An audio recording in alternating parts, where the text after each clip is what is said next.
Jammu, Kashmir and Ladakh.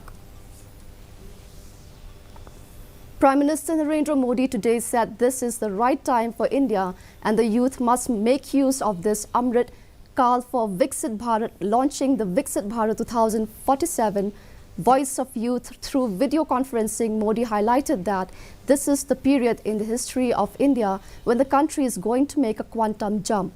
He urged the youth to work towards a developed India and set their goals and resolutions, keeping this aim in mind.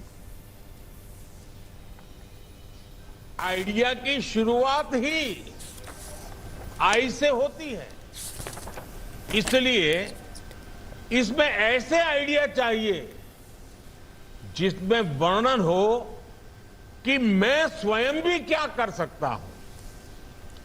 और idea में जैसे आई सबसे पहले है, India में भी आई सबसे पहले है। यानी अगर हमें सफलता पानी है, लक्ष्यों की प्राप्ति करनी है, उचित परिणाम लाना है, तो स्वयं के आय से ही शुरू होता है।